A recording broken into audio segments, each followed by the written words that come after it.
Hello, friend. Have you found that your current flashlight has let you down? Does it disappoint? Is it dim? Then you need a new lighting product.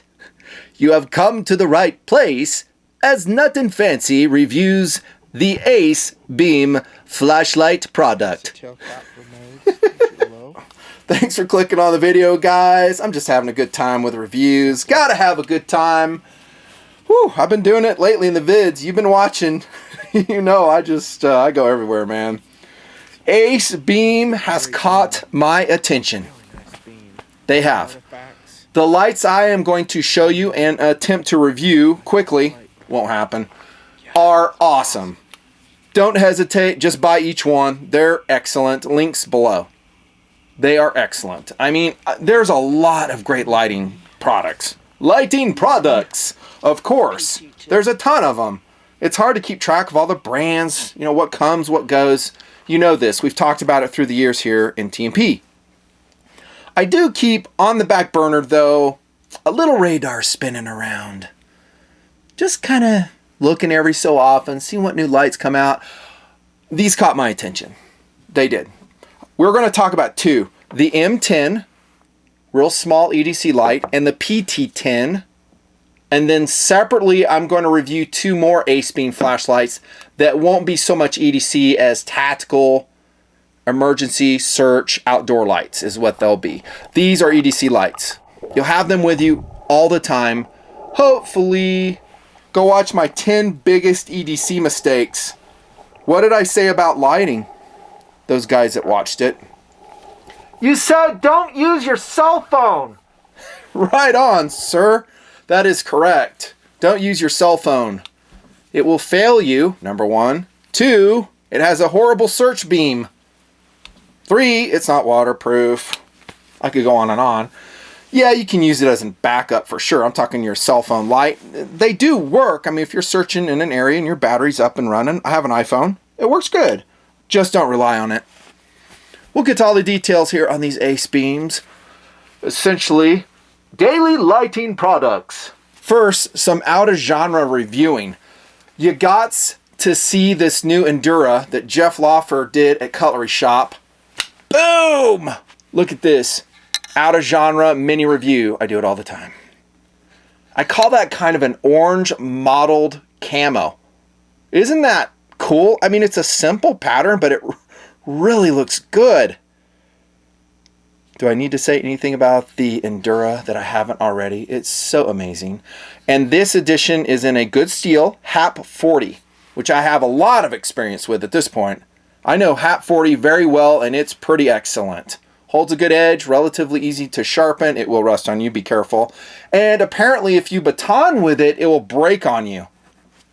Voice of experience. Yeah, I snapped one in half working on the Zodiac out in California. Had to do some wooden blocks. I had my Endura. I was like, let me see if this thing batons. I snapped it.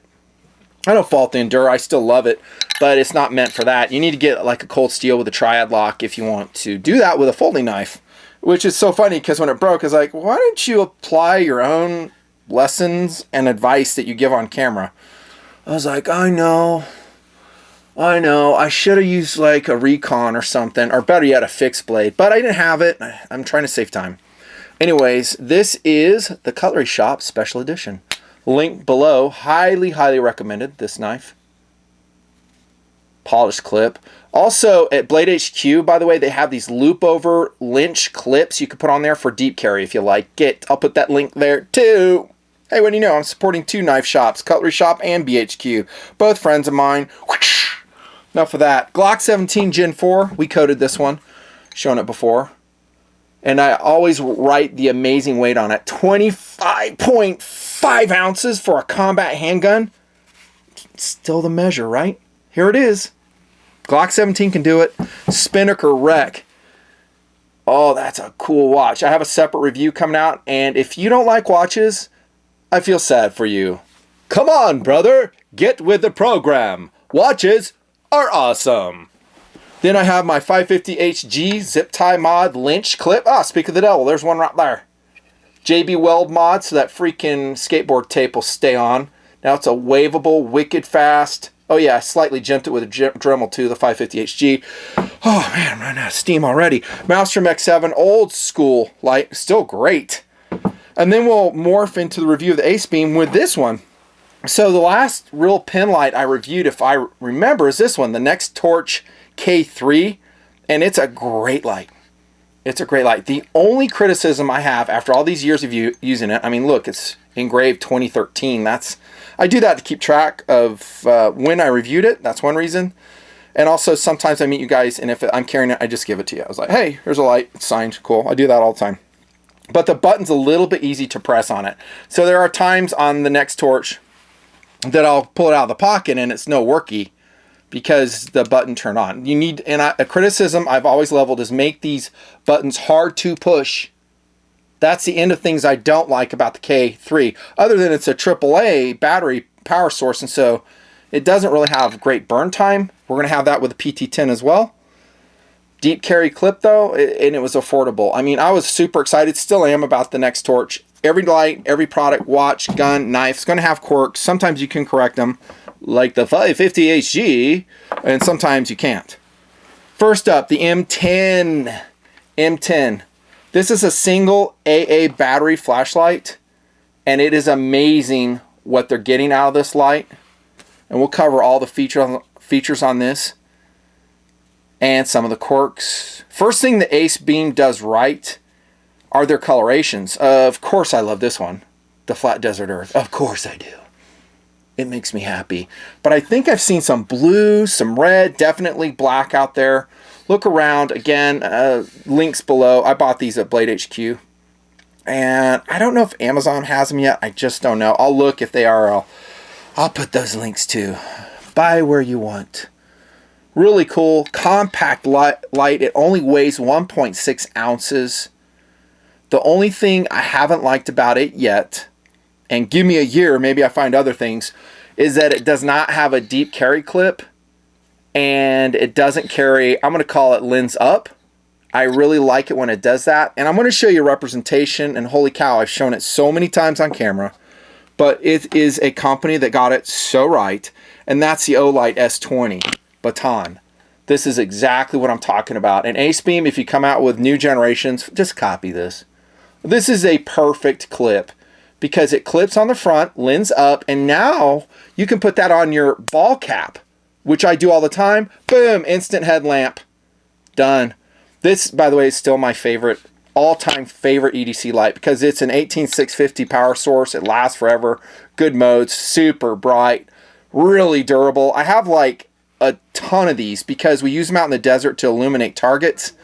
And when they were low priced in Amazon, I just bought a ton of them, and they actually have holders for them. I built these special holders to illuminate targets for like Soldier Boy during night drills. Strangely, we always run Soldier Boy in the winter. I don't know why it's always that way, but it is. So anyways, we're talking about the clip. Perfect clip right here, dudes. And look how, I mean, just this much shows from the light when you're carrying it. Why is that important besides the headlamp function going on your ball cap? Why is it important? This is why. I was carrying the M10, and you can see how much will protrude from the pocket, right? This part right here. And I hit something and it flipped out of my pocket. That's why. Now, I still love the light. I totally do, but I think there could be some improvement there. Make it disappear. There you go. Let's check the tension on that switch. It does have ears protecting it, so we don't have to worry about an inadvertent push on, really. Really good. I like the orange, by the way. And we've seen that in some other lights I've reviewed. That's really cool. 47s has done it. Phoenix does it. Phoenix has like orange push caps. Simple clicky switch. And then we go to the modes of this one before I get into the physical construction.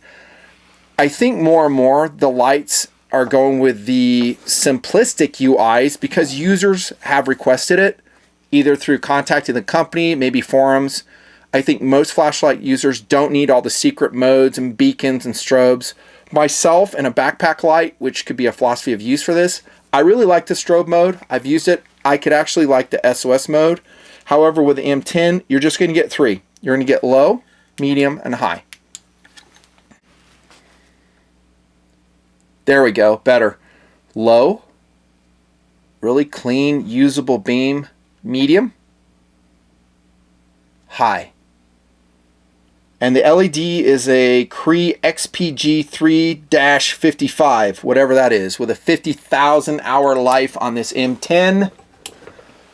Simple though, right? You just have 3 modes. There's no SOS, there's no beacon.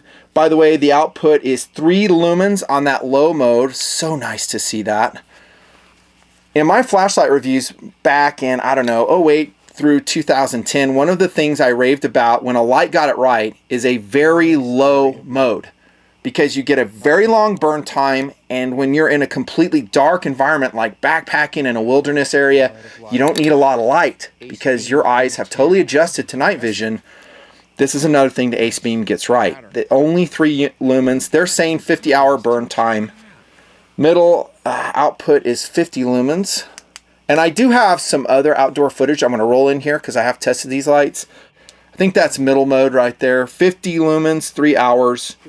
High is 224 lumens, 1 hour.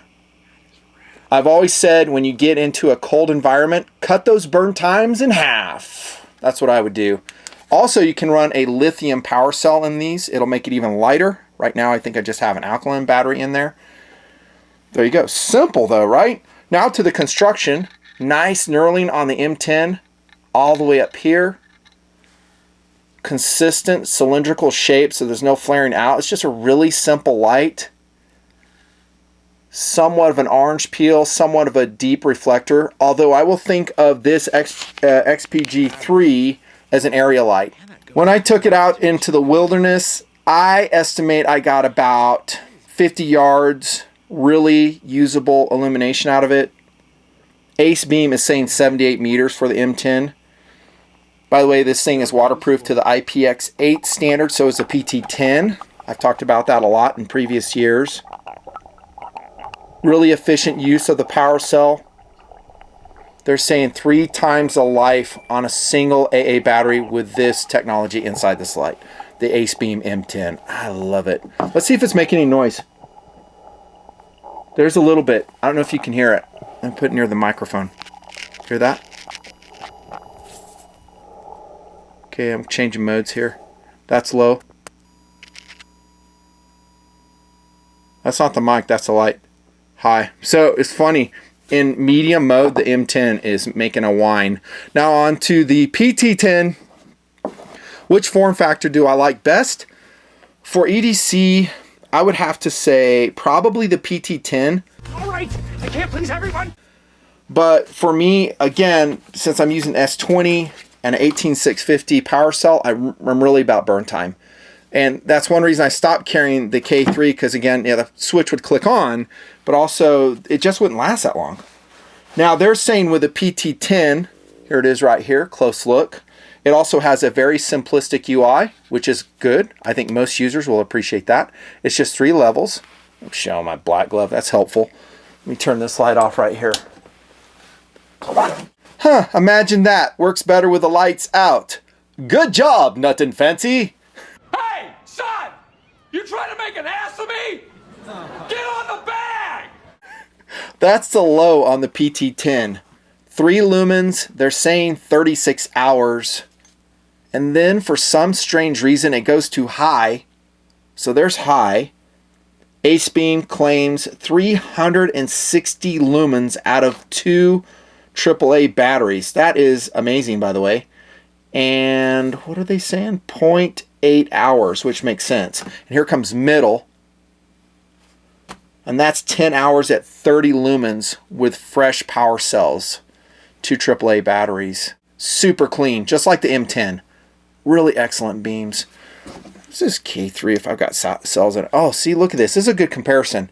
So the K3's on this side, and so comparable modes, and look at the difference in the throws. I don't know how fresh these power cells are, though. I'm trying to get this to the very highest.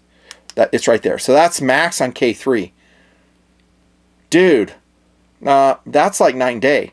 Again, I don't know how fresh these power cells are. I've been using it, but you can see what I'm saying about an area beam on these PT10s and M10s.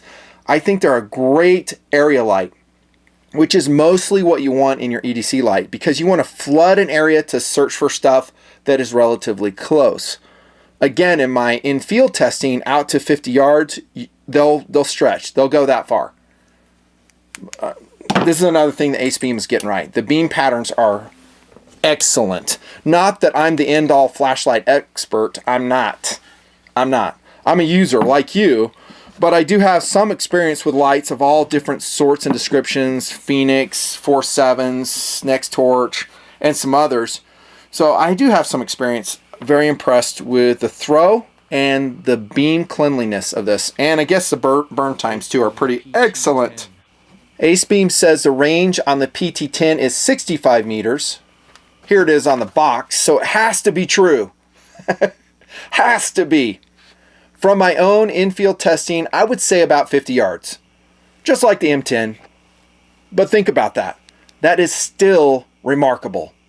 From a light that weighs 1.5 ounces, this slender, this inexpensive, it's a searchlight you can carry in your pocket, So it's an area beam, and it throws out to 50 yards. but it has some With an pretty area good beam. I mean, it's That's like an area beam, dudes.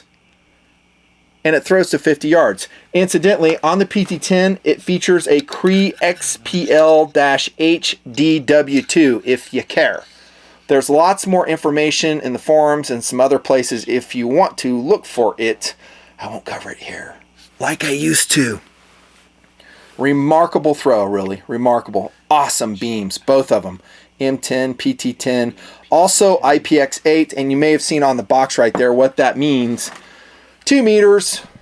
I might have some cheesy waterproof footage to throw in this video. Only the best production qualities. A la 1950s. Impact resistant, 1.2 meters they're saying. Funny, they're saying 38 hours of runtime. Misspelled. Bless their hearts. They're saying 36 instructions. Whatever. It's still over 30. 360 lumens out of a PT10. Now, not much comes in the box other than spare O-rings. So here's the box on the PT10. Here's the box on the M10. Hours 50, it says here for the M10. Now, if I had to choose between the two of these, which one would I choose? Dang, they're both excellent lights. Both excellent EDC, and medical lights for a first aid kit. Something I talked about on the Next Torch K3. Dang, I'd probably go with the PT10 right here. That's what I would choose. I like the longer form factor. Granted, we don't have a deep pocket carry clip here. There is some attempt to give you a loop over function. And that clicky switch, by the way, is nice and stiff. I forgot to mention that, I think. Nice and stiff compared to previous generations of lights, which weren't so much. Do you guys remember on the K3 review or another one, I talked about like taking the tail cap apart and stretching the spring if you can access it to make it more difficult to turn on. I don't think you're going to have to do that with Acebeam PT10 or its successors. Hardened ultra clear glass lens with an AR coating on both of these lights, by the way. Medium orange peel, medium depth on both of these reflectors for the PT10 and M10. Very cool. So obviously these lights are awesome. Buy with confidence. Use my links below. They won't break the bank. They are extremely affordable for the quality that you're getting. Of course, they're not the only awesome lights out there. These just caught my attention, dudes. They did. And again, I labeled these like this in addition for my night footage in the field. I don't know if I said that yet, but that's why they're labeled. So on the video, I can tell which light is doing which beam pattern, so I can keep track of the specifics. Good job, Acebeam. I love these lights. See you next time for a nut and fancy flashlight review.